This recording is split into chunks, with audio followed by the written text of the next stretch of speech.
এই মাত্র আমাকে আমার খুড়শাশুড়ি এক প্যাকেট, দেখতে পাচ্ছ, এতগুলো কাঁচা মিঠে আম দিয়ে গেছে। চলো দেখাই কতগুলো আম দিয়ে গেছে। দেখ কত আম, এগুলো কিন্তু সব আমাদের গাছে হয়েছে। পেড়েছে তো, তাই জন্যে পড়ে গিয়ে একটু ফেটে থেঁতলে গিয়েছে। দেখো কত আম, কাঁচা মিঠে আম, কি ভালো।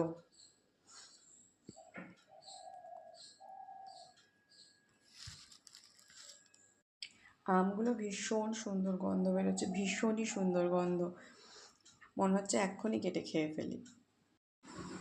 কি খাচ্ছিস? কি খাচ্ছিস? আম খাচ্ছিস? এই যে কালকে তোমাদের দেখাচ্ছিলাম না যে কাঁচা মিঠে আমগুলো, দেখো এরকমভাবে মেখে দিয়েছি। আর ও হয়তো এটা ফার্স্ট টাইমই খাচ্ছে আমি এরকমভাবে মেখেছি। আমিও যদিও বা খুব একটা এরকমভাবে খাই না, তো যাই হোক, আমরা এখন মা আর ছেলেতে মিলে দুজনে মিলে আম মাখা খাচ্ছি, কারণ মেয়ে এখন স্নান করতে গিয়েছে।